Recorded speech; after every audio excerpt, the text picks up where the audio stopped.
So this week coming up includes Yom Hashoah. Yom Hashoah is the day of memory, the day of recognizing, of honoring the victims of the Holocaust. That Monday night and Tuesday is Yom Hashoah. When I was 17 years old, I participated in March of the Living. And it was one of the key moments, not in keeping kosher, though having all of the food brought in to keep kosher in Poland was an experience to be with so many different youths from around the world with all different types of observance. But it was a moment of asking the fundamental question of what makes me Jewish, what identifies me as being Jewish. What identifies a Jewish community as being a community and the bonds that it has. Now, of course, 6 million Jews were murdered in the Holocaust. 1 million of them were children. 5 million Roma and blacks and handicapped and gays and socialists and communists and others were also murdered. It was methodical. It was purposeful. It was transformative. To have a sense of scale that, according to the U.S. Holocaust Memorial Museum, there were over 20,000 main camps and sub-camps that were involved in this purposeful execution of millions of people. Over 20,000 sub-camps and main camps. There is a theological challenge to the Holocaust that cannot be solved. When I was at JTS, the Ismar Shoresh was the head of JTS, and he said the Holocaust was a theological black hole, so dense that it fails to emit even a single ray of light. A collapsed star can never serve as a source of illumination, he said. The challenge of the Shoah, it challenges our concepts of God and of society, of how we create society.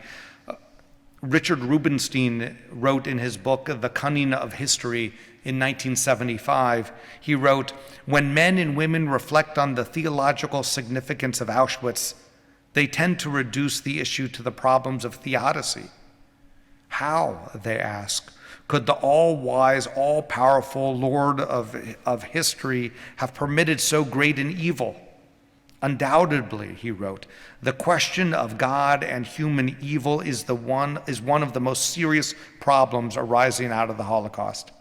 However, there are other issues of more immediate consequence. To the best of my knowledge," he wrote, "no theologian has attempted to deal with the problems implicit in the fact that the Nazis probably committed no crime at Auschwitz.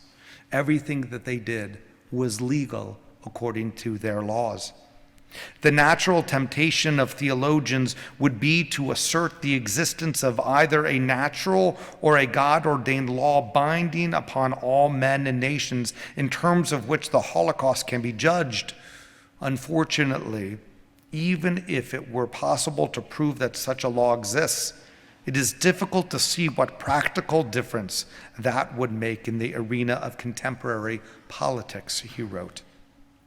He continues, "The passing of time has made it increasingly evident that a hitherto unbreachable moral and political barrier in history of Western civilization was successfully overcome by the Nazis in World War II, and that henceforth the systemic, bureaucratically administered extermination of millions of citizens or subjects will forever be one of the capabilities and temptations of the government. Whether or not such a temptation is ever again exercised, the mere fact that every modern government possesses such power cannot but alter the relations between those who govern and those who are governed," he wrote in 1975. The process was a highly complex series of acts which started simply with the bureaucratic definition of who was a Jew, Rubinstein writes. Once defined as a Jew by the German state bureaucracy, a person was progressively deprived of all personal property and citizenship rights. The final step in the process came when he was eliminated altogether. The destruction process required the cooperation of every sector of German society. The bureaucrats drew up the definitions and the decrees. The churches gave evidence of Aryan descent. The postal authorities carried the messages of definition, expropriation, denaturalization, and deportation. Business corporations dismissed their Jewish employees and took over Aryanized properties.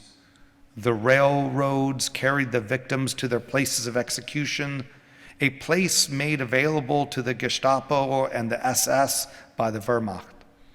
To repeat, the operation required and received the participation of every major social, political, and religious institution in the German Reich.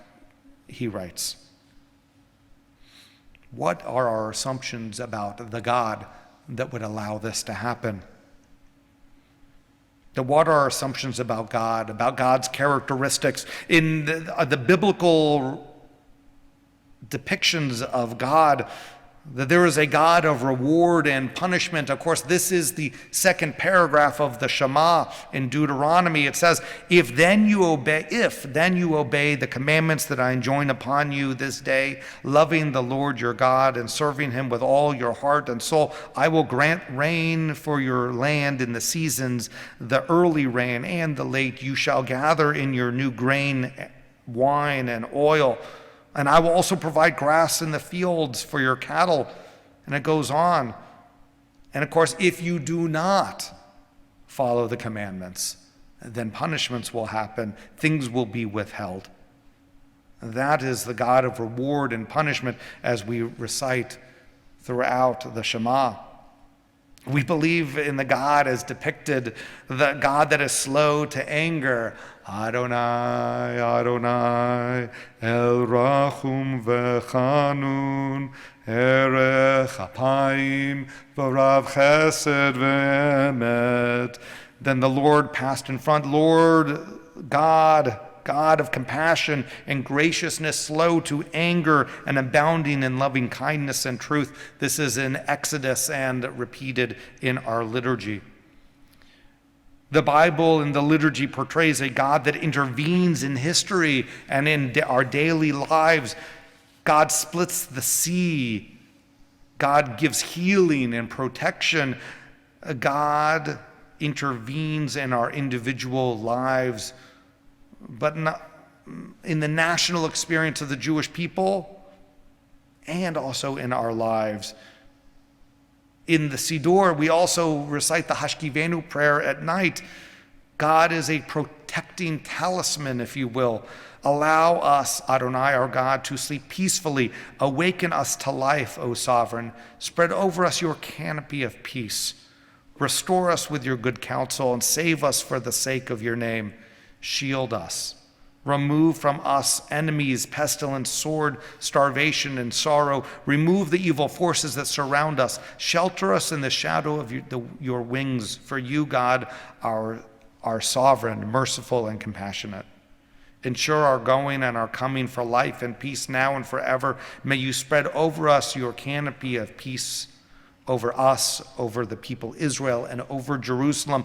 The God of the liturgy and the God of the Bible is one that will protect us and care for us. And the Shoah, the Holocaust, challenges all of those perceptions.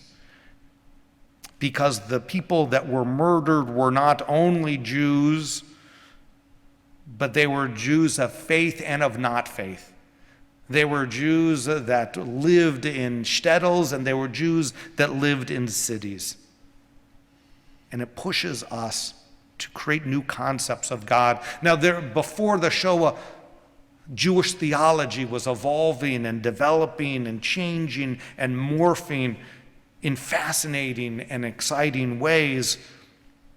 Of course, in 37, Mordecai Kaplan is writing The Meaning of God in Modern Jewish Religion, an amazing book, a century ahead of its time. Rav Kook, who dies in 1935, Herman Cohen dies in 1918, Franz Rosenzweig in 1929. And so significant theologians were writing and rethinking about our relationship with God. And yet, for many of us Jews, we only are looking at the Bible and the Siddur for our conceptions of God, and it is such a stark contrast between the world that we know and the texts that we read about God. A text that you may know, and there is a graphic description that I'm going to read, comes from Elie Wiesel, as he writes his book Night, that theology is, of course, the study of God, but faith occurs in real life.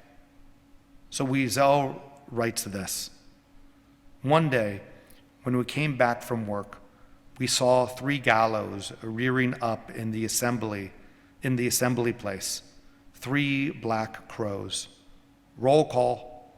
SS all around us, machine guns trained, the traditional ceremony, 3 victims in chains, and one of them, the little servant, the sad-eyed angel. The SS seemed more preoccupied, more disturbed than usual. To hang a boy in front of thousands of spectators was no light matter. The head of the camp read the verdict. All eyes were on the child. He was lividly pale, almost calm, biting his lips. The gallows threw its shadow over him. Where is God? Where is he? Someone behind me asked. At a sign from the head of the camp, the 3 chairs tipped over, total silence throughout the camp. On the horizon, the sun was setting. Then the march past began. The 2 adults were no longer alive. Their tongues hung swollen, blue-tinged, but the 3rd rope was still moving, being so light the child was still alive. For more than half an hour, he stayed there, struggling between life and death, dying in slow agony under our eyes. And we had to look him full in the face. He was still alive when I passed in front of him. His tongue was still red. His eyes were not yet glazed. And behind me, I heard the same man asking, "Where is God now?" And I heard a voice within me answer him, "Where is he?" "Here he is. He is hanging here on this gallows." We need a better answer than that. To believe in God is, to believe that God is a protector cannot be a passive act, as if we can do whatever we want and God will protect us. If this was the case, then COVID would not be rampant in the ultra-Orthodox communities. I would not have had to talk with a Bethel member whose family member contracted COVID along with 7 others in his Chabad minyan in Phoenix, and he died this week. In Dan Cohen-Sherbuck's book in 2002, Holocaust Theology, he writes, rather than develop a modern eschatological Jewish theology based on the experience of Jewish people over the centuries, the time has come for a radical revision of Jewish theology. As one example of the type of thinking required for this radical revision, he mentions Professor David Blumenthal from Emory University. Blumenthal maintains that the religious implications of the Holocaust must now be faced. What is required, he writes, is a theology of protest, Blumenthal says, a theology of protest. Undeniably, human beings are responsible for the Holocaust. Nonetheless, if one accepts the doctrine of divine providence, then God is ultimately responsible for this human calamity. In his view, we must not piously avoid this challenge. According to Blumenthal, God is present and responsible even in moments of great evil. And this leaves us, he writes, with a God who is not perfect, not even always good, but who is still our God and the God of our ancestors. And we are left with this challenge. I cannot answer why did it happen. That we must live with this challenge of never again and live up to those words. We are left with just our actions. And our actions must be a protest against the God that allowed the Shoah to happen. Our actions must be both recognizing that our God is still worth our belief, even as our God may be culpable as well. I cannot solve the why of the Holocaust, just as I cannot solve the why of this global pandemic. But I know that the perpetrators chose, subtly and explicitly, they chose to do evil. And I must act otherwise. I must continually rededicate myself to act morally, to stand up for others, to demand that my government act beyond its legal parameters, but that our nation lives up to its moral standards as well. And so on Monday night, when I light a memorial candle to mark Yom Hashoah, that I must dedicate myself to that, not only in the memory of the 6 million, but so that I can stand proud as a Jew and stand proud within this country. I want to offer a final meditation that was written by Rabbi Jules Harlow. And he offers this as a source of focus as we light the candle on Monday night. He writes, "As I light this yellow candle, I vow never to forget the lives of the Jewish men, women, and children who are symbolized by this flame. They were tortured and brutalized by human beings who acted like beasts. Their lives were taken in cruelty. May we be inspired to learn more about our 6 million brothers and sisters as individuals and as communities, to recall their memory throughout the year so that they will not suffer a double death. May we recall not only the terror of their deaths, but also the splendor of their lives. May the memory of their lives inspire us to hallow our own lives and to live meaningful Jewish lives so that we may help to ensure that part of who they were shall endure forever. Amen. Amen. And Shabbat Shalom.